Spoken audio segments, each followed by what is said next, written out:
So hello and नमस्ते guys, तपाईहरुलाई मेरो नयाँ भिडियोमा स्वागत छ। आज चाहिँ हामी सुपर स्प्लेन्डरको फुल इन्जिन कसरी बाँध्ने बारेमा जानकारी दिन गइरहेका छौं। भिडियो अन्तिमसम्म हेरेर साथ दिनु होला। So let's start now.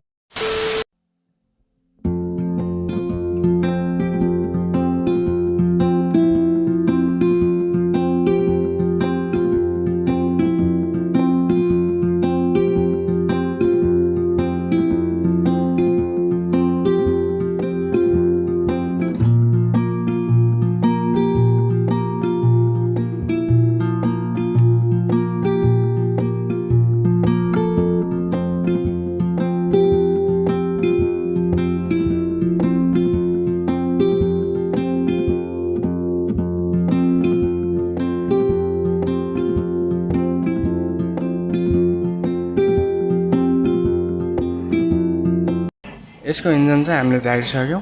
यसको इन्जिन झार्दै गर्दा यस्तो खालको समस्या देखियो। यो समस्या चाहिँ इन्जिन ओइल टाइममा चेन्ज नगरेर आएको समस्या हो। यसमा चाहिँ कस्टमरको लापरवाही भन्नुपर्ने हुन्छ। इन्जिन ओइल पुरा सुकेर भित्र लेतो भएर जमेको छ। तपाईहरुको इन्जिनमा पनि यस्तो खाले समस्याहरू आउन सक्छ।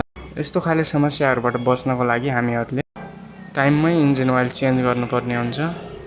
इन्जिन ओइल चाहिँ धेरै प्रकारका हुन्छन्, जस्तै 10W50, 10W40 यस्तो टाइपका हुन्छन्। हामीहरुले हाल्ने भनेको चाहिँ जाडो मौसमको लागि 10W30 SL grade engine oil हाल्नुपर्छ।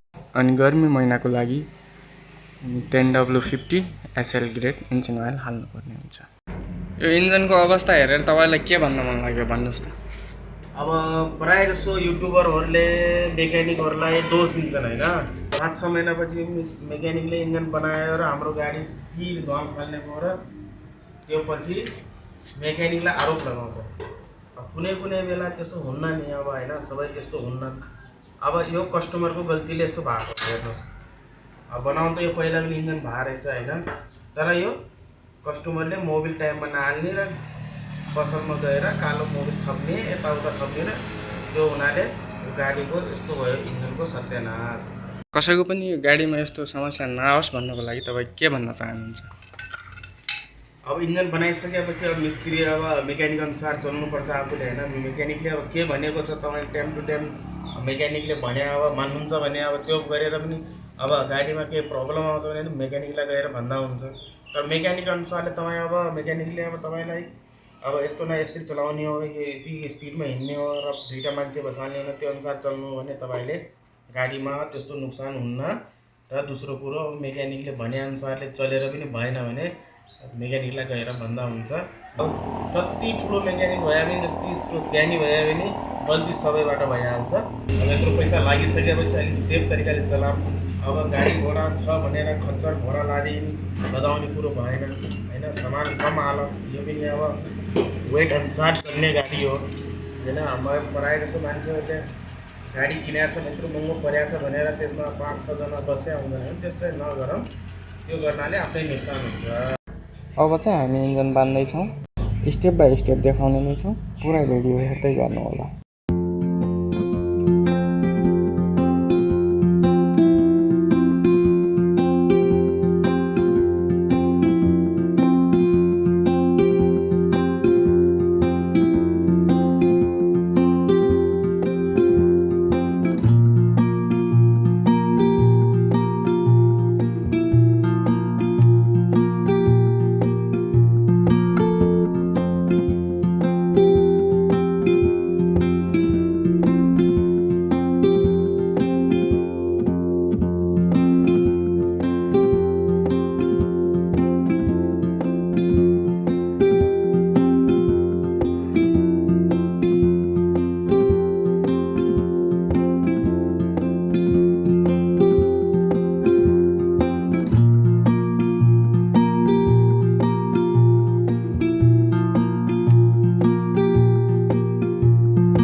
तिमीले